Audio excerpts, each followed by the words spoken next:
Hello everyone, good morning and welcome back to my channel. কেমন আছো সবাই? আশা করি ভালো আছো ও সুস্থ আছো। আমিও মোটামুটি বেশ ভালো আছি। শুভপ্রিয়া ক্রিয়েশনের আর একটা নতুন ব্লগে তোমাদের স্বাগত। যে যেখান থেকে আমার এই ভিডিও দেখো না কেন, তোমাদের সবসময় ওয়েলকাম আমার এই ছোট্ট ব্লগে। বন্ধুরা, পুরো ব্লগ জুড়ে থাকার অনুরোধ রইল। আই হোপ আজকের ব্লগটা তোমাদের ভালো লাগবে। সকাল সকাল ঘুম থেকে উঠেই সমস্ত কাজকর্ম শেষ, আর এই যে দেখো 2 কাপ চাও করে নিলাম। ভাবছো এতগুলো কেন বিস্কুট? কারণ এর মধ্যে থেকে আমার ছেলেও খাবে কটা, তো সেই জন্য একবারে এতগুলো বিস্কুট নিয়ে চায়ের সাথে বসে পড়েছিলাম। তো যাই হোক, এখানে দেখো কাজকর্ম আবার শুরু করে দিয়েছি। যেমন অনেকগুলো কাপড় চোপড় রয়েছে, তো সেগুলো এখন কেচে ধুয়ে মেলবো। আর আজকের বাইরের ওয়েদারটা মানে কি বলবো, সকাল থেকে মেঘলা ছিল, কিন্তু এখন না বেশ ভালোই বাইরে রোদ্দুর উঠেছে জানো তো। তো তাই জন্য আজকের মন খুলে একদম কাপড় কাচতে বসে গেছি। তো চলো, কাপড় চোপড় কাচা তো কমপ্লিট। এবার ছাদের অবস্থাটা একবার আমার দেখো, এদিক সেদিক জামা কাপড়ে একদম ছড়াছড়ি। শুধু তো আমার জামা কাপড় তা তো নয়, আমার নিচে যে রেন্টে থাকে দিদিভাই, তাদেরও জামা কাপড় সব রয়েছে। আর এই দিকটায় যেহেতু খালি রয়েছে, ভাবলাম এখানেও একটু কাপড় চোপড় আমি মেলে দিই। মানে এইটুখানি যে মেলবো, এইটুকু মেললেই মানে পুরো ছাদ আমার ভরে যাবে আজকে। কি করব বলো, বর্ষাকালে তো জামা কাপড় শুকনো করা ভীষণ মুশকিল। আর যেদিন ধরো একটু রোদ্দুর ওঠে, সমস্ত জামা কাপড় নিচের ওপরের মানে সব কিছু একদম নিয়ে চলে আসি ছাদে মেলতে। আর দেখবে, যতই তুমি ফ্যানের হাওয়ায় শুকনো করো না কেন, মানে একটু রোদে ঝরঝরে না করলে সেই জামা কাপড়গুলো না একদম স্যাঁতস্যাঁতে মতোই লাগে জানো তো। আর ওইদিকে একটা জিনিস দেখতে পাচ্ছ, বর্ষার জল পেয়ে আমার গাছগুলোতে ফুল একদম ভরে গেছে। বিশ্বাস করো, আমি না এখন আর বাজার থেকে ফুল কিনি না, এই ফুলগুলো দিয়েই ঠাকুরের পুজো হয়ে যায়। যদিও এখন আমি পুজো দিচ্ছি না অসুবিধা থাকার কারণে। আর এই যে ফুল গাছটা দেখতে পাচ্ছ, এটা কিন্তু নতুন বসিয়েছি জানো তো, নামও জানি না, বাজারে উঠেছিল দেখলাম ফুল গাছের সাথে, বেশ ভালো লাগলো দেখে, তো কিনে এনেছি। আর এই যে দেখো কত নীলকণ্ঠ ফুল হয়েছে, বর্ষার জল পেয়ে না গাছগুলো একদম ফুলে ভরে গেছে জানো তো। তো যাই হোক, চলে আসলাম নিচে, কারণ ঘর দালানো এখন মুছতে হবে।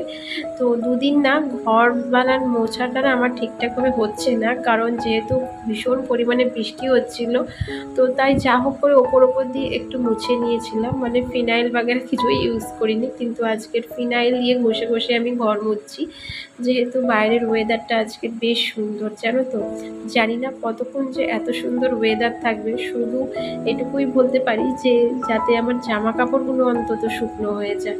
নাহলে অত জামা কাপড় আজকের আমি যে কোথায় মেলবো তার কোন কিনারাও পাবো না। আগের দিনকারের ভিডিওতে অনেক দিদিভাই বন্ধুরা কমেন্ট করেছো, আর একটা দিদিভাই কমেন্ট করে বলেছো যে আমি যেন তোমার পাশে থাকি। আমি চেষ্টা করব বন্ধু তোমার পাশে সবসময় থাকার, কিন্তু আমি একটা কথা বলে দিই, এভাবে না হবে না জানো তো। মানে এভাবে হবে না বলতে, এইভাবে মানে কারোর ভিডিওতে গিয়ে কমেন্ট করো, সাপোর্ট করো, এই রকমভাবে কিন্তু কোনো ভিউজই বাড়ে না। আমি যতদূর শিখেছি মানে জেনেছি ইউটিউবটাকে, ততটাই তোমাকে বললাম। তুমি প্রতিদিন রেগুলার ভিডিও ছেড়ে যাও, মানে যেমন পারো ভিডিও ছেড়ে যাও, যদি তোমার কিছু লাভ হয় আমার এই কথাতে, ছোট্ট কথাটাই। কারণ আমি দেখেছি যে প্রতিনিয়ত কারোর ভিডিওতে তুমি যদি কমেন্ট লাইক করে থাকো, তো সে তো একদিন না একদিন নিরাশ হয়ে তোমার চ্যানেলটাকে সাবস্ক্রাইব করে দিল, কিন্তু তোমার ফুল ভিডিওটা সে কিন্তু ওয়াচ করবে না। মানে যতটুকু আমার অভিজ্ঞতা ততটুকুই তোমাকে বললাম। তাই তুমি কন্টেন্টগুলো ভালো ভালো করো, যাতে মানে ভিডিওর ইন্টারেস্টটা একটু বেড়ে যায়। চলো, একটু জ্ঞান দিয়ে ফেললাম তোমাকে, কিন্তু আমি চেষ্টা করব তোমাকে পুরো দামে সাপোর্ট করার। আর এই যে দেখো, ঘর দালান তো মোছা কমপ্লিট, এখন এই ছেলের বই খাতাগুলো গুছিয়ে নিচ্ছি। আজকে যেহেতু শনিবার, তাই ওর স্কুল ছুটি, আর ওর বাবার সাথে ও একটু গেছে বাইরে। তো ভাবলাম কি বই খাতাগুলো একটু গুছিয়ে রাখি, কারণ ও তো যা হোক করে পড়ে আর অগোছালো করে রাখে, গুছানোর তো নাম করে না।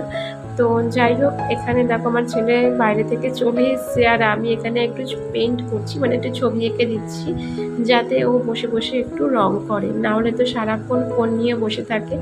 আর বাচ্চাদের তো জানোই ফোন দেখলে চোখের ওপর কতটা এফেক্ট পড়ে, তাই আমি অবসর সময়টা এভাবেই ওকে মানে ছবি এঁকে দিই আর ও বসে বসে রং করে।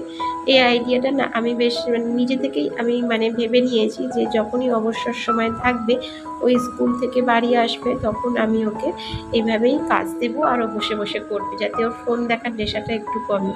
কিন্তু বিশ্বাস করো, একটুও আমি ওকে ফোন দেখার নেশা কোনো মতেই কমাতে পারছি না।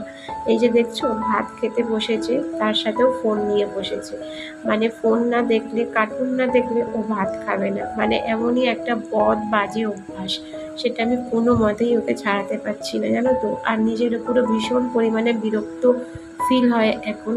মানে কি বলতো, যখন ও কার্টুন দেখে না, এমনি এমনি ভাত খাওয়াতে বসি, তখন দু একগাল খেয়ে আর খেতে চায় না, কিন্তু যখন এই ফোনের মধ্যে পুরোপুরি ঢুকে যায় তখন বেশ টুকটুক করে ভাতগুলো খেয়ে নেয়। তো বন্ধুরা,